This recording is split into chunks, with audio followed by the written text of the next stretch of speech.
one of the unique parts of this resource, and I would say one of, I think from my vantage point, both as your friend and as someone who's been able to process kind of through this with you, is one of the more unique and cool aspects is your contribution, which is what you call the superhero Odyssey, which I know is something that you've developed in your clinical work. And so talk us through like that. What is it? How does this help men on their recovery journey?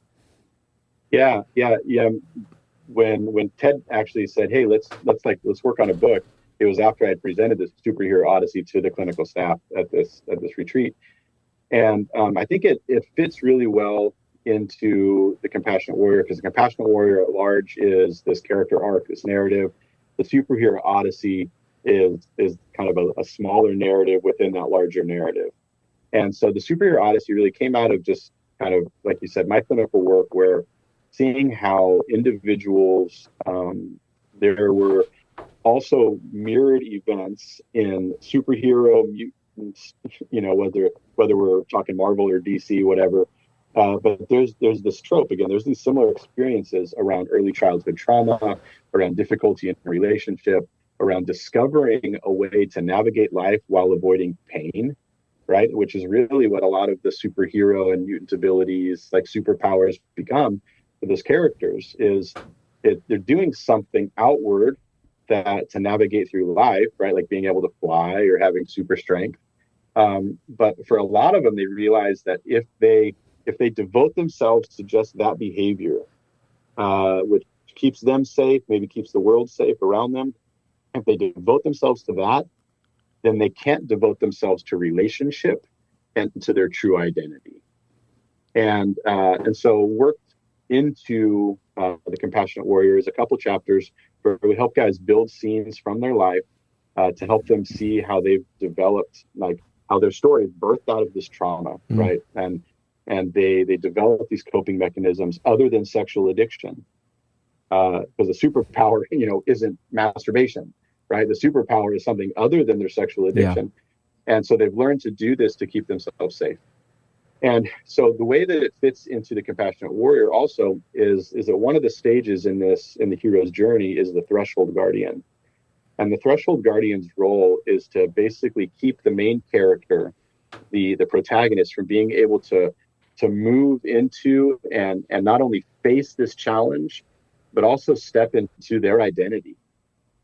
And so what we see in these two chapters is that the Threshold Guardian, for all of us in recovery, is shame, right? We get to a place where we've experienced battles, we've overcome obstacles, competitors bested, right? And now we're at this place where, like, the biggest thing that we have to face is our own shame.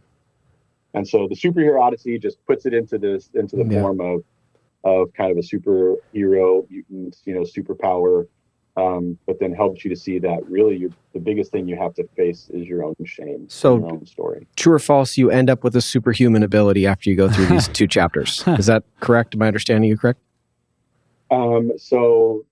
Great. This is a great time to plug Compassionate Warrior. You can purchase it on our website, and you have to go through the book to find out. There you go. All right. Perfect. Selling point. Cliffhanger. Hey, I would say having empathy for others in today's day and age can be a superpower. Because it opens doors in relationships like, boy, few other things can. And what I'd say I really appreciated about your chapters, Bob, as I worked through them and got to chat with you about them, was it gives guys an opportunity to see their story from a different lens.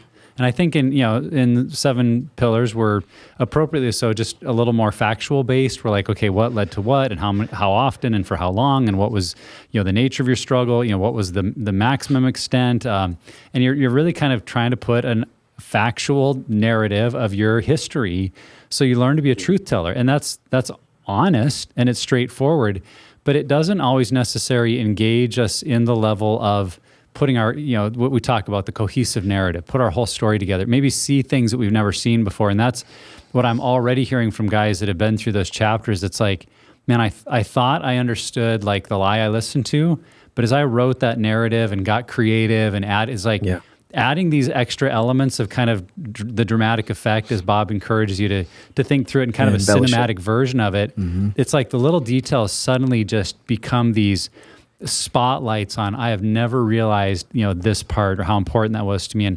And that just makes total sense to me, because what we talked about with the brain and the whole left brain, right brain thing, that probably 7 pillars had you more living in the left brain of the logic and the reason and what led to what, A plus B equals C, where telling your story and writing it in this the superhero Odyssey is much more right brain of spatial and emotional and color and sound and light. And and it brings out different memories and because of that, new connections that I think are really propelling guys into healing. So I'm super excited to have guys go through those chapters. And if it starts your career in screenwriting, you're welcome. You're welcome. Bob would like a small royalty on your major blockbuster movie release. It's amazing. Yeah, thank you, Nick. I mean, I don't want to make this like a self-promotion of something I'm excited about, right? But it's an immersive story building tool is how I describe it. And some of the main goals are for you to be able to be an objective observer of your own story, as if you were sitting in a movie theater watching this take place.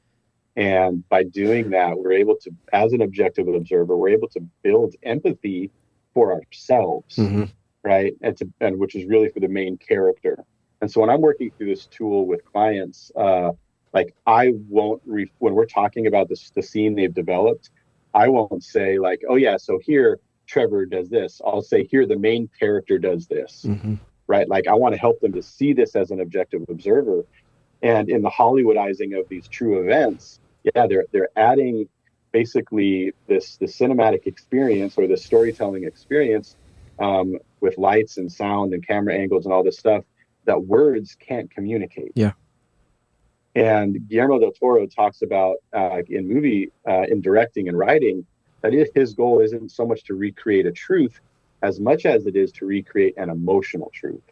And that's what this immersive tool does. It helps people to recreate an emotional truth in a way that they've never done it before. Yeah.